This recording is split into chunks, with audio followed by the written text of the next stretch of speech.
നമസ്കാരം. ഇന്നത്തെ പ്രധാന അറിയിപ്പിലേക്ക് എല്ലാവർക്കും സ്വാഗതം. എല്ലാവിധ സർക്കാർ അറിയിപ്പുകളും നിങ്ങളിലേക്ക് എത്താൻ ഈ ചാനൽ സബ്സ്ക്രൈബ് ചെയ്യുക. മുൻഗണനേതര വിഭാഗത്തിൽപ്പെട്ട വെള്ള, നീല റേഷൻ കാർഡ് ഉടമകൾ മുൻഗണനാ വിഭാഗത്തിലേക്ക് തരം മാറ്റുന്നതിനുള്ള അപേക്ഷകൾ സ്വീകരിക്കുന്നതിനുള്ള തീയതി ജൂൺ 15 മുതൽ ജൂൺ 30 നീട്ടി. ഒഴിവാക്കൽ മാനദണ്ഡങ്ങളിൽ ഉൾപ്പെടാത്ത അർഹരായ കുടുംബങ്ങൾക്കാണ് അപേക്ഷ സമർപ്പിക്കാൻ അവസരം. അംഗീകൃത അക്ഷയ കേന്ദ്രങ്ങൾ വഴിയോ സിറ്റിസൺ ലോഗിൻ പോർട്ടൽ വഴിയോ ഓൺലൈനായി അപേക്ഷ സമർപ്പിക്കാം. മറ്റൊരറിയിപ്പ്, വാർദ്ധക്യകാല പെൻഷൻ, വിധവാ പെൻഷൻ, ഭിന്നശേഷി പെൻഷൻ തുടങ്ങി സാമൂഹിക സുരക്ഷാ പെൻഷനുകൾ ലഭിക്കുന്നവർക്കും സർക്കാരിന്റെ ധനസഹായത്തോടെ ലഭിക്കുന്ന ക്ഷേമനിധി ബോർഡ് പെൻഷനുകൾ ലഭിക്കുന്നവർക്കും ജൂൺ മാസത്തെ പെൻഷൻ തുകയായ 1600 രൂപയാണ് ഈ മാസം എത്തിച്ചേരാൻ പോകുന്നത്.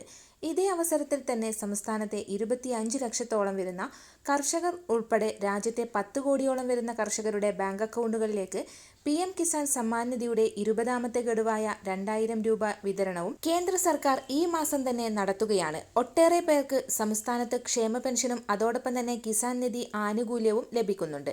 ഇത് രണ്ടും ലഭിക്കുന്നവർക്ക് ജൂൺ മാസത്തിൽ 3600 രൂപയാണ് ലഭിക്കുന്നത്. PM കിസാൻ നിധിയുടെ വിതരണം ജൂൺ മാസം 20ാം തീയതിയോടെ ഉണ്ടാകുമെന്നാണ് ഇപ്പോൾ വരുന്ന അറിയിപ്പ്.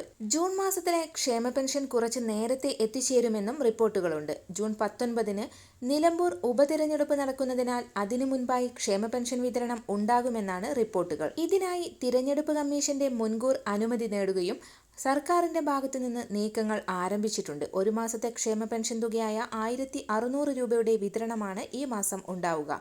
നിലവിൽ കഴിഞ്ഞ 15 മാസമായി എല്ലാ മാസത്തിലും ക്ഷേമ പെൻഷൻ മുടങ്ങാതെ വിതരണം ചെയ്യുന്നുണ്ട്. 5 മാസത്തെ കുടിശ്ശികയിൽ ഇനി ശേഷിക്കുന്നത് 2 ഗഡുക്കൾ മാത്രമാണ്. വരുന്ന തദ്ദേശീയ തിരഞ്ഞെടുപ്പുകൾക്ക് മുന്നോടിയായി ഈ തുകയും എത്തിച്ചേരും. എല്ലാവിധ സർക്കാർ അറിയിപ്പുകളും നിങ്ങളിലേക്ക് എത്താൻ ഈ ചാനൽ സബ്സ്ക്രൈബ് ചെയ്യുക.